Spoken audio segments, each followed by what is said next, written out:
Olá, bem-vindos a mais um vídeo Japão em Segurança. Da série O Japão em Segurança, neste vídeo eu vou falar de leis e regras que se aplicam a estrangeiros que estão no Japão e vou tentar ser mais breve, porque os outros vídeos ficaram muito longos. Então vou tentar ser mais breve, mas na mesma dar sempre informações que vocês podem usar diretamente e que são úteis para vocês, que é o objetivo principal deste canal: formação e utilidade. Então há duas grandes, digamos assim, duas grandes circunstâncias, ou duas grandes situações nas quais os japoneses podem encontrar com estrangeiros no seu próprio território. Esses estrangeiros ou são trabalhadores ou são visitantes de curta duração e turistas. Claro que também há depois a situação dos estudantes, dos que estão em treino, etc. Vamos deixar essas miudências para outro tópico de vídeo. Essencialmente, os não japoneses que estão no Japão podem ser trabalhadores ou visitantes de categoria turística e tanto num tipo como no outro, o crescimento nos últimos anos tem sido imenso, como vocês podem ver aqui nestes gráficos. Tem sido um crescimento brutal. Claro que 2020 foi um ano atípico, foi um ano sem viagens, foi um ano em que as imigrações e imigrações, em que os ciclos migratórios, até os intercâmbios de estudo, tudo ficou afetado por causa da pandemia, mas esta tendência já foram comprovadas expectativas de que esta tendência se mantenha. Ou seja, o Japão, como país, como cultura, como destino para viver durante alguns anos, para trabalhar, mesmo que não seja para sempre, e sobretudo o Japão como destino turístico, já existem fortes indícios de que esta tendência vai renascer completamente em 2021 e, sobretudo, em 2022, no final de 21 e 22, e vai-se voltar a chegar a números destes muito em breve. Portanto, não é um daqueles países que ficou afetado pela pandemia de uma maneira irreversível. Tudo aquilo que eram os fatores que levaram a este crescimento continuam a fazer-se sentir no Japão e, portanto, o Japão, os japoneses, as suas estruturas, os seus órgãos de governo estão preparados para que se voltem a números muito grandes de imigração e a números muito grandes de visita. Tendo isto em conta, há coisas que os estrangeiros devem saber sobre as leis e as regras do Japão, porque são delas alvo, porque são por elas afetados. Aqui no canal eu acredito que a formação e a educação é a chave para o sucesso de tudo e, portanto, vou tentar dar mais para o lado dos turistas, embora haja aqui algumas situações que eu vou falar que também se aplicam a residentes e a trabalhadores estrangeiros, mas mais para o lado dos que visitam o Japão na categoria de turistas, vou falar de coisas que vocês têm que saber. Se vocês querem ver o primeiro vídeo em que eu abordei alguns dos direitos, leis e coisas que se aplicam aos estrangeiros no Japão, vejam o vídeo que aparece aqui em cima, o link para ver. Não fazia parte desta série ainda não tinha criado esta série, mas é um outro vídeo, para além deste, em que eu falo bastante de enquadramentos legais, regras na imigração, etc. Portanto, vejam esse. Voltando ao tema deste vídeo, que eu, como sempre, faço assim uma espécie de top, neste caso, um top 5, acho eu, top 5. Primeiro, imaginem que vocês vão visitar o Japão dentro em breve, num ano que se aproxima. Se vocês forem visitar o Japão, primeiro, tenham em conta que, muito provavelmente, vai haver muitas pessoas como vocês. E quando há muitas pessoas como vocês, quando há o que se chama uma pressão muito grande exercida pelo turismo nas populações locais, há um movimento de reação. Esta reação é positiva e negativa. A reação positiva é, de facto, rola muito dinheiro, gastam-se muitos produtos e serviços, é bom para a economia do Japão. E gostam de vocês porque vocês estão lá a gastar dinheiro e a pôr divisa estrangeira. A reação negativa é que vocês exercem pressão em sistemas que já estão sob muito stress e, eventualmente, em populações, em comunidades que podem ter algum historial de más experiências com visitantes estrangeiros menos preparados para lidar com o choque cultural. Vocês não são o primeiro estrangeiro que lá chegou. E por causa disso, e só por causa disso, de facto pode acontecer que algumas das coisas que são leis e regras do Japão, que normalmente já são bastante relaxadas para os japoneses, mas que a vocês, que são estrangeiros, são impostas com mais veemência. Em vez de serem super zelosos das suas próprias regras entre eles, japoneses, são extra zelosos dessas regras para vocês, estrangeiros, porque vocês pisarem o risco, vocês errarem, vocês fazerem a coisa ilegal, é mais grave do que um japonês fazer a coisa ilegal. Estão a perceber? Então, por essa razão, vocês devem estar com cuidados extra. Vocês devem estar particularmente atentos a não ofender, não pisar o risco, etc. Porque pode haver essa reação negativa. Então, os estrangeiros que visitam o Japão, a maior parte deles, pelo que foi visto dos inquéritos feitos nos últimos anos, tem estado cada vez mais interessado em compras, mas também em visitar sítios históricos e cultura tradicional, incluindo festivais, e ir às onsen, ou aos spas, ou outras experiências de relaxamento, e ir a sítios cénicos, nomeadamente na natureza, o que inclui também aqui caminhadas na natureza, ou visitas a montanhas ou a lagos.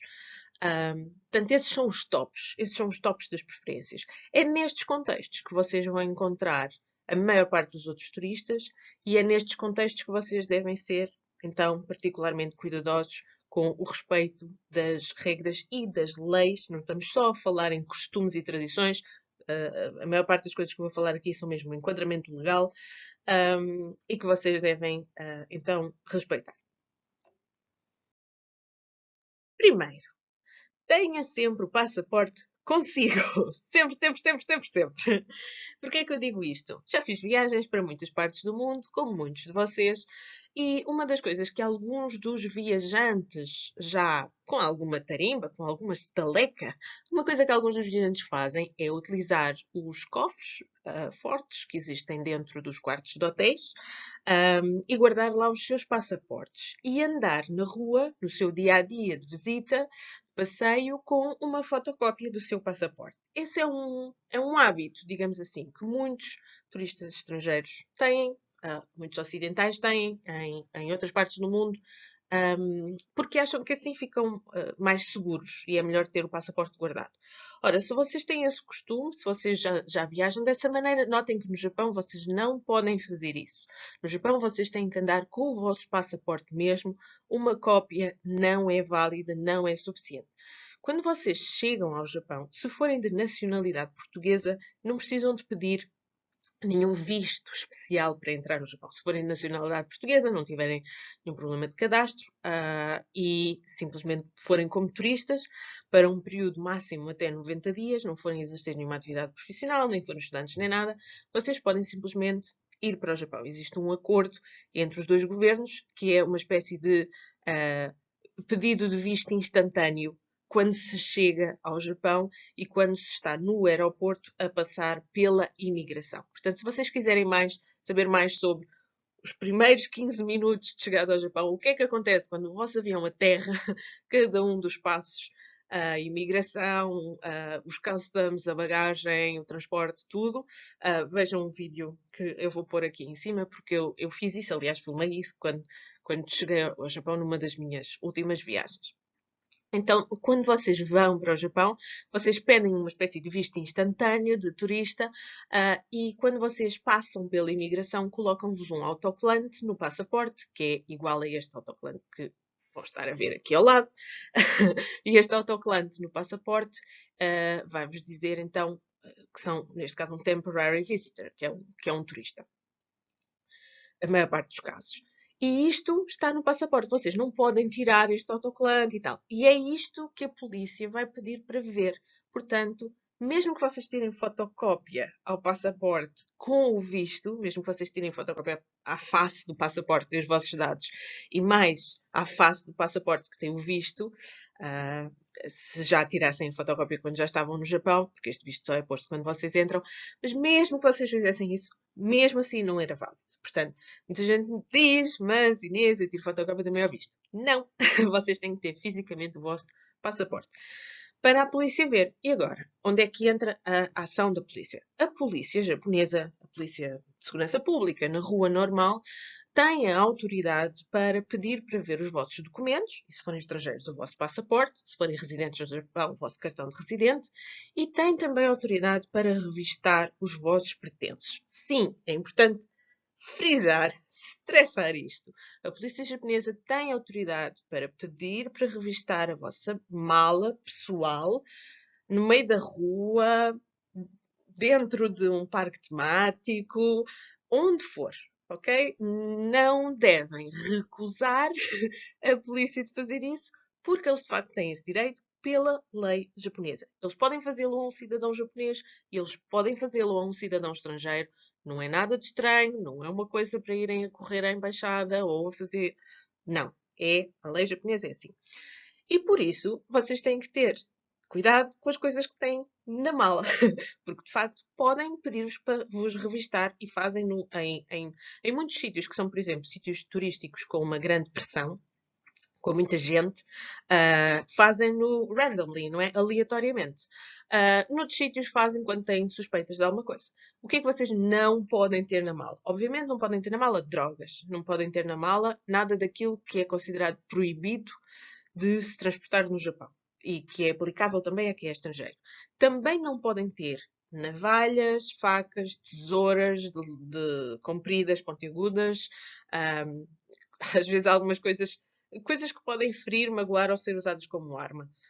E também não podem ter, parece estranho, mas chaves de parafusos, as pessoas que têm, isto é uma historieta que eu não vou contar aqui, é para outro vídeo, mas sim, as pessoas que transportam caixas de ferramentas que incluem chave de parafusos têm que ter uma autorização especial. Isqueiros acho que podem, se forem fumadores, mas acho que tem uma capacidade qualquer para o gás que tem lá dentro. Portanto, basicamente uma série de coisas. E nesta coisa de revistar as pessoas, vocês têm que ter o passaporte. Se vocês perderem o vosso passaporte quando estão no Japão, porque ele é tão importante ter sempre consigo, se vocês perderem, o primeiro sítio onde vocês têm que ir é a uma esquadra da polícia, precisamente esta polícia que vos pode pedir para ver o passaporte, e darem conta à esquadra mais próxima do sítio onde vocês estão hospedados naquele momento, darem conta que vocês perderam o vosso passaporte. Isto não é tudo o que vocês têm que fazer se perderem um passaporte. Contudo, isto é a primeira coisa que vocês têm que fazer se perderem o passaporte. Digam-me, escrevam nos comentários se vocês querem um vídeo a explicar exatamente o que fazer se perder o seu passaporte no Japão. Eu só vou fazer este vídeo se eu tiver muita gente nos comentários a pedi-lo, porque é um vídeo muito chato de se fazer. Não é um processo simples, ou rápido, ou fácil. Eu acho que é uma coisa útil para vocês saberem, mas não sei. Digam-me nos comentários o que é que vocês querem e se querem um vídeo sobre isto. Ou não. Convidem os vossos amigos a escreverem nos comentários. Eu preciso de comentários. Segundo tópico de coisas que vocês têm que saber é que há medicamentos que são proibidos. Há medicamentos que são proibidos. Claro que são proibidas drogas. Sim, claro, quer dizer, depende dos países, não é? Mas no Japão é. É proibido marihuana, é proibido vários medicamentos que contêm os mesmos princípios ativos da marihuana, é proibido medicação que inclui anfetaminas. Isso abrange alguns dos medicamentos para a rinite alérgica. É proibido, por exemplo, o inalador da Vic, creio que é isso. Os inaladores também, alguns são proibidos. Há muita medicação, por exemplo, medicação para a depressão, medicação para a dor, medicação para a dor que tem codeína, é proibida, porque a codeína é proibida. medicação para déficit de atenção, há alguns descongestionantes nasais, como eu disse, e produtos de alergias são completamente proibidos no Japão. Mesmo que eles sejam permitidos no vosso país de origem, neste caso em Portugal, mesmo que vocês estejam habituados a consumi-lo e só levem uma quantidade para consumo próprio, é proibido vocês terem-no convosco. Okay? Isto é uma coisa que as pessoas precisam de saber. Se no Japão se vendem medicamentos, vendem muitos. Se vendem medicamentos de venda livre, sim senhora, muitos, muitos, muitos, muitos. O Japão é o paraíso dos medicamentos de venda livre, vitaminas e suplementos. Vocês vão ver bancas destas em todo o lado, as coisas são muito baratas e há muito para a escolha. Mas são feitos de uma maneira diferente. As concentrações das coisas são diferentes e há simplesmente princípios ativos que se usam muito no Ocidente, nas farmacêuticas ocidentais, e que não se usam no Japão. Então, para nós que temos um organismo, que estamos biologicamente equipados e até habituados a tomar certos químicos, estes medicamentos de venda livre no Japão não fazem nada. Eu digo-vos de experiência própria, ter uma gripe no Japão e não ter o nosso querido paracetamol e ibuprofene é uma dor de cabeça. Mais do que literalmente dor de cabeça. É muito complicado ultrapassar lá esse tipo de situações quando o nosso organismo está habituado a certos medicamentos. Os de lá, a mim, não fazem nada. Posso tomar aquilo tipo M&M's, não acontece nada. Mas sim, mas os japoneses trabalham muito com este tipo de medicina e há medicamentos para tudo. Se vocês forem pessoas normais, isto vai-vos fazer alguma coisa. Não sejam como eu, que é uma situação muito específica. Mas, se vocês tiverem medicamentos que vocês têm que tomar, prescrição para doenças crónicas, por exemplo, existe um impresso específico no Japão que vocês podem preencher para isto. Portanto, se quiserem também saber mais sobre como preencher toda a documentação para poder levar medicação de doenças crónicas ou medicação prescrita pelo meu médico para um longo período de tempo no Japão. É assim, grosso modo, porque isto é uma lei muito específica e este vídeo, não, para eu poder falar dos 5 tópicos, não posso alongar demasiado em cada um. Mas, grosso modo, para quase todas as prescrições que não incluem os princípios ativos proibidos, essa medicação não pode entrar, de qualquer maneira. Não pode. Mas a medicação que não tem os princípios ativos proibidos, quase todos os casos se pode dizer que até um mês de medicamentos podem levar. Se precisam de mais de um mês de medicamentos, já têm que preencher este tipo de documentação. Mesmo que o visto turista tenha a duração até 3 meses, vocês terem o visto turista válido não significa que vocês podem levar medicamentos até 3 meses. Isto parece estranho. Então, mas eles deram um visto turista de 3 meses, eu levo medicamentos para 3 meses porque vou lá estar 3 meses. Não. Se vocês levam medicamentos para 3 meses, têm que preencher a documentação. Ok? Há muitas coisas que são banidas de certos transportes e de certos hotéis no Japão. Portanto, guest house, hotéis, Airbnbs, etc., podem banir certos produtos químicos, ou até alimentos, ou até suplementos, ou medicação, e companhias transportadoras ferroviárias, rodoviárias e aéreas podem proibir também certos alimentos, certos suplementos, certos produtos químicos e certos medicamentos. Isso significa que as pessoas podem ter um medicamento que foi na mala, não o declararam, era para usar durante só 15 dias ou só um mês que lá vão estar, e consideram que está tudo bem, mas depois vão fazer um voo interno e a vossa bagagem acusa na máquina do raio-x ou do infravermelho, ou lá o que é aquilo, que tem lá um medicamento dentro. Eles abrem a bagagem e dizem: você não pode entrar no avião com isto na sua mala. A nossa companhia aérea não permite. Okay? Isto também pode acontecer. Portanto, não é só a questão da viagem internacional e da entrada do Japão, e o que é que vocês têm que declarar à entrada do Japão, é também a dar em circulação lá. E, somado àquilo que eu disse no primeiro ponto, por isso é que disse esse primeiro ponto, a polícia pode sempre pedir-vos para vos revistar em qualquer circunstância na rua. Portanto, sobre medicamentos, suplementos, vitaminas, inaladores, até lentes de contacto, se for para mais do que um mês, pode ser preciso preencher documentação específica antes de vocês entrarem no Japão. É antes da entrada no Japão, não é no ato da entrada no Japão. Portanto, tenham isso em conta se sofrem de uma doença crónica e tomam medicação, por exemplo. Outro tópico. Atenção onde é permitido ou não é permitido fumar. O Japão tem leis muito específicas acerca dos sítios onde vocês podem fumar, não podem fumar. Para além das leis nacionais, existem as leis de cada uma das prefeituras. Normalmente existem espaços específicos na rua, marcados para o efeito, onde vocês podem fumar ao livre, a descoberto, mas contornados e marcados para o efeito, que dizem smoking area ou área de fumadores e que estão muito bem identificadas.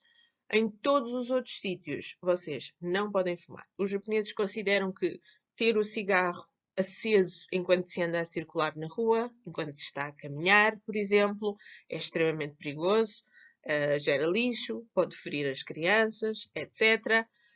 Eles têm marcas no chão, em várias cidades e prefeituras diferentes, têm uma sinalética diferenciada, não é a mesma sinalética em todo o território japonês, mas têm sempre algum tipo de sinalética em que vos lembram que é proibido fumar e andar na rua.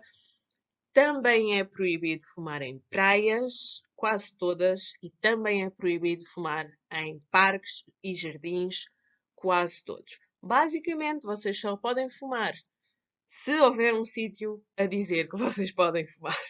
E se vocês estiverem dentro desse sítio a dizer que se pode fumar. De resto, não podem. Se todos os japoneses cumprem isto? Não. Claro que não cumprem todos isto. Porque é muito curioso que é assim, a lei de não se pode fumar em espaços públicos ou em espaços que, sendo privados, são de utilização pública, como por exemplo restaurantes, essa lei já saiu há muito tempo. Mas ela é enforced, ela é aplicada de maneira diferente. Então, há muito mais relaxamento, por exemplo, nos restaurantes. Nos restaurantes há muito mais relaxamento da aplicação desta lei. É muito mais frequente vocês verem restaurantes em que as pessoas estão a fumar, às vezes até mesmo para além da área de fumadores. Agora, parques e jardins, andar na via pública, não. Aí, transportes, não. Aí ninguém fuma. Aí não se pode fumar e acabou. E eles levam isto muito, muito a sério. Se vocês fumarem num sítio onde não é permitido fumar e forem apanhados, vocês vão de certeza pagar uma multa. E uma outra coisa que pode acontecer para além da multa é vocês terem que ir para a esquadra e preencher o que é uma espécie de confissão do vosso crime. Que é uma coisa que depois vos vai impedir de entrar no Japão outra vez, se quiserem, e pode também trazer problemas acrescidos também, não só a vocês, mas se vocês estão a viajar com a família, o resto da família, ou num grupo, o resto do grupo, etc. Podem ser pedidos para sair de um hotel se estiverem a fumar no quarto, ou no corredor, ou no jardim do hotel, e se não for permitido. Há áreas nas quais podem fumar. Se o quarto for de fumadores, podem fumar no quarto. Mas se o quarto não for de fumadores e vocês violarem essa regra, vocês podem ser realmente expulsos do estabelecimento. A lei portuguesa não, a lei japonesa permite-o. Portanto, é uma coisa que eles levam a sério e levam especialmente a sério com os estrangeiros, mais até do que com os japoneses. Mais outro tópico para conversarmos aqui, que é importante. Homossexualidade e discriminação. Isto podia dar muitos vídeos, digam-me se vocês querem muitos vídeos. Assim, o Japão é um pouco curioso em relação à sua posição em relação à homossexualidade e, nomeadamente, à legalização do casamento gay. A esmagadora maioria da população responde, assim, em regime de vox pop, responde a esta questão da seguinte maneira. Cada um deve fazer o que quer. Pronto. Mas também não lutam pelos direitos deles próprios ou dos outros. Alguns vão mais longe e dizem, pois então, se já vivem juntos, mais vale legalizar. Mas é tudo assim, é neste registro. Não é uma posição muito firme, não é uma posição muito peremptória, não é uma posição baseada em nenhum conceito de direitos humanos. Isso muito raramente entra na conversa. E, portanto, apesar da população em geral parecer muito aberta à ideia da legalização daquilo que já são uniões de facto de casamentos gay, a lei japonesa em si é completamente contra isso. Há muitas imagens e vídeos na internet que fazem as pessoas pensarem que no Japão é legal uniões do mesmo sexo. Contudo, e por isso é que eu fui buscar uma coisa tão genérica como a Wikipédia para pôr aqui, contudo, eu devo-vos acrescentar que não. A nível nacional, no Japão, pelo governo do Japão, pela Constituição japonesa, nenhuma união de facto, coabitação ou casamento gay é legalmente reconhecido. Contudo, fazer uma festa, fazer uma celebração, fazer um ritual, fazer um encontro de famílias, fazer um evento que celebra e até que celebra, e mais do que celebra, que afirma junto de um conjunto de pessoas, amigos, familiares, etc., o amor que aquelas duas pessoas têm uma pela outra, isso é permitido. Porque isso é encarado como uma transação comercial de um serviço. Paga-se para se ter um serviço, que é o serviço de um evento, ou de uma festa, ou de um ritual. E isso o Japão divide totalmente. Então, não há nenhum tipo de reconhecimento legal do casamento, mas se a pessoa quiser fazer uma festa de casamento, faz. Vai comprá-la onde quiser. E como há uma lei da oferta e da procura e é um mercado aberto, claro que apareceram serviços para o fazer. Então, existem, por exemplo, as opções do casamento gay da Disneyland. É muito popular, sobretudo entre as mulheres, em que se faz uma espécie de festa, em que se faz uma festa de casamento, pronto, mas que não é um casamento legalmente válido, mas faz uma festa de casamento e as pessoas ficam felizes na Disneyland e também existe alguns templos. Um deles em Kyoto é muito famoso. Aliás, uma das fotografias está aqui. Eu tirei da página de uma empresa que presta o serviço de organizar uma celebração de casamento homossexual num templo em Kyoto, em que é um templo budista que permite fazer um equivalente ao que seria uma cerimónia de casamento no ritual budista e que aceita celebrá-la entre pessoas do mesmo sexo. Se tem validade legal, não. Validade religiosa, não. Aliás, a página não pode mentir, portanto, tem letrinhas pequeninas ali ao lado a dizer que nada disto tem nenhum tipo de representação legal e efetiva. Contudo, é um serviço que as pessoas pagam por ele e ficam contentes e criam uma memória espetacular de um momento super simbólico das suas vidas, muito significativo da sua viagem pessoal, da sua vida. Portanto, são duas coisas diferentes. Estão a ver a dimensão de o que é um casamento e a dimensão de o que é uma festa de casamento. São duas coisas que o Japão divide completamente. Contudo, se vocês forem um casal gay e estiverem a viajar no Japão, pode-vos acontecer ser recusada a entrada em certos hotéis. Não só nos love hotels, ou seja, os hotéis que normalmente servem mais o propósito de ser um ponto de encontro para casais. Há aqui um contexto que eu quero dar. Isto não tem só a ver com a homossexualidade. No Japão, as pessoas costumam viver nas casas dos seus pais, e às vezes até pais e avós, até saírem dessa casa para a sua própria casa depois de casar. Sejam homens ou mulheres, e mesmo num contexto, portanto, do casamento legal, mesmo num contexto da heterossexualidade. Então isso significa que as pessoas vivem na casa dos familiares até aos 20 e muitos, 30 e tal anos. Essa coisa do sair da casa dos pais para viver sozinho, sair da casa dos pais para viver em casa partilhada com os amigos, não é mainstream no Japão. Isso significa que durante a década dos 20 e às vezes bem entrados nos 30, em que as pessoas têm os seus relacionamentos, os seus namorados, as suas namoradas, não há espaço e não há contexto e não há privacidade para estarem juntos com o seu par. Então, os love hotels existem para colmatar essa necessidade. As pessoas têm que se encontrar em algum lado para conversar, para estarem juntos, para terem intimidades, para cantarem karaoke, para jogarem jogos de computador, para o que for. Os Love Hotels são muito diversificados nos serviços que oferecem e são o único espaço de privacidade para os jovens adultos na sua intimidade. Então, nesse contexto, para além disso, também serve muito o propósito dos casais que têm filhos, mas querem encontrar-se noutro sítio e os filhos querem fazer um fim de semana fora ou qualquer coisa assim. Os filhos já são adolescentes, já estão sozinhos, bem em casa.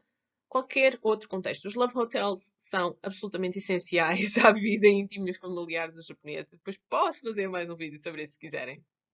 Mas dando este contexto, porque eu não queria que vocês achassem que os Love Hotels são só para o público homossexual, antes pelo contrário, neste contexto já foram registadas várias situações em que casais homossexuais do Japão, japoneses, nem sequer eram turistas, lhes foi recusada a entrada nestes hotéis. Porque os hotéis, tecnicamente, estão assim no borderline se podem ou não podem fazer isso.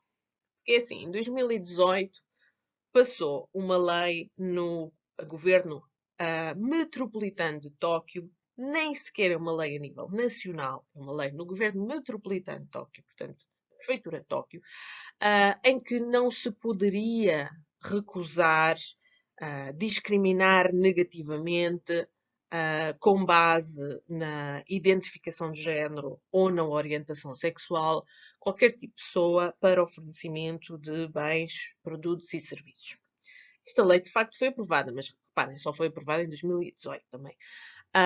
Contudo, não é por ela ter sido aprovada que ela passou a ser cumprida, porque não se muda a cultura e os hábitos das pessoas assim, não é?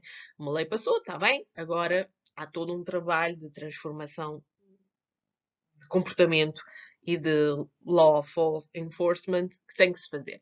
O que aconteceu foi que passou a haver mais notícias das situações em que há queixas, mas há muito poucas queixas. Há muito poucas queixas. A maior parte das pessoas, esta é outra situação, uma situação em que uma mulher, mas que não é cisgênero, é uma mulher transgênero, foi-lhe recusada a entrada num clube, nightclub, que é exclusivamente para mulheres. Portanto, ela ia para encontrar-se com uma amiga dela lá, conhecia uma pessoa que estava inclusivamente a trabalhar nesse clube e não lhe foi permitida a entrada porque ela é transgênero.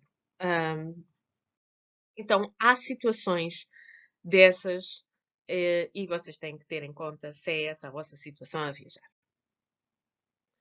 Por fim, conheça as leis sobre paternidade. Isto é mais aplicável, eu estou em crer que é mais aplicável a pessoas que vão para o Japão médio e longo curso, quer estejam a planear ou não estabelecer um relacionamento com alguém no Japão, seja estrangeiro ou japonês, ou quer aconteça. E é por isso que eu estou a colocar aqui isto. Pode acontecer uma gravidez, pode acontecer terem uma criança e qualquer que seja o vosso regime de união de facto, casamento ou não, qualquer que seja a vossa idade e fase da vida, vocês devem conhecer as leis sobre a paternidade no Japão e não facilitar coisas que depois vocês não sabem lidar com elas. Eu não quero soar paternalista, mas a verdade é que há muitas pessoas que não sabem onde é que se estão a meter.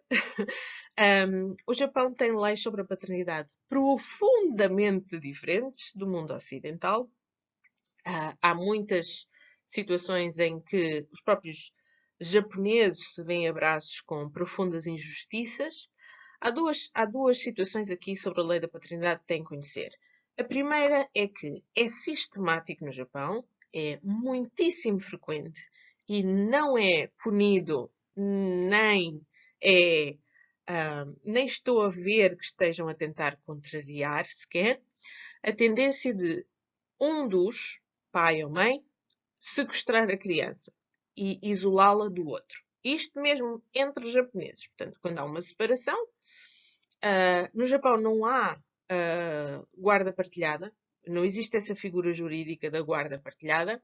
Parte-se do princípio que um deles vai ficar com a criança 100% do tempo e o outro vai desaparecer da vida da criança. Portanto, não sei se isto é moralmente para dissuadir as separações e os divórcios, não sei porquê, mas não há a figura jurídica da guarda partilhada. Então isso significa que há um que vai ficar 100% com a criança, há outro que vai ficar sem direitos à criança, a ser pai ou a ser mãe do seu filho ou filha. Quer seja aquele que teve direito à guarda, quer não seja, acontece muitas vezes um deles efetivamente sequestrar a criança e não permitir que o outro veja o seu filho ou a sua filha. Isto é tudo independente do acordo que fizeram entre eles. Portanto, um pai, vamos pôr uma situação clássica. Clássica, no sentido que é normativa. Homem e mulher têm um filho, um rapaz. O homem e a mulher sabem que se vão divorciar, conversam entre eles a dizer como é que vão dividir a guarda dos filhos. Em princípio, concordam. Contudo, depois vão ao tribunal, o juiz dá a guarda à mulher, o pai fica sem qualquer tipo de direito, o pai vira-se para a mãe e diz, mas nós combinámos, e ela diz, está bem, mas o juiz diz que é meu. E pronto, e leva o miúdo. E o pai nunca mais vê o miúdo. Isto acontece. Isto acontece, isto aparece nas notícias do Japão e nas notícias internacionais sobre o Japão. Isto é muitíssimo comum. O que é que acontece também quando envolve estrangeiros? Quando envolve estrangeiros, acontece que essa regra mais de as mães ficarem com a guarda das crianças não é tão respeitada assim. Então, eu diria que, embora seja uma super simplificação, na prática o que acontece é, se casarem e se divorciarem, e se forem os dois japoneses, a criança pertence à família do pai. Acabou. Pertence à família do pai. A mãe pode esquecer. Se divorciarem e houver crianças pelo meio e forem estrangeiros, se a estrangeira for uma mulher, esquece. A criança pertence à família do pai por ultra maioria de razão, porque o pai é japonês. Se o pai for estrangeiro, o mais comum é a mãe japonesa raptar a criança, portanto, desaparecer com a criança, e o pai nunca mais a vê. E ele bem que pode ir para as notícias, bem que pode queixar-se, como é este caso, desta situação que está publicada, não vai conseguir chegar lá, não vai conseguir ter acesso ao filho ou à filha. Portanto, estas situações são reais, aparecem nas notícias, conheçam-nas, e se estiverem em vias de desenvolver um relacionamento no Japão e ter filhos, conheçam as leis sobre a paternidade. Eu conheço muitas situações em que as pessoas só se aperceberam de como é que as leis eram, como é que o sistema jurídico funcionava e como é que as custódias funcionavam. E, infelizmente, quando já era tarde demais. Conheçam, ok? Pronto, este é o meu vídeo sobre leis e regras que os estrangeiros devem saber que existem no Japão e que lhes são aplicáveis. Não é o único vídeo que eu fiz sobre isso. Há mais vídeos neste canal sobre isso. Há mais vídeos neste canal sobre as coisas que são menos felizes, mas muito importantes vocês saberem. Eu acho que é sempre bom estar informado. E se vocês quiserem saber mais sobre o assunto, escrevam aqui nos comentários, porque eu quero ouvir-vos. Eu quero ouvir-vos e quero dar-vos respostas também. Pronto, até ao próximo vídeo. Uma grande beijoca para todos.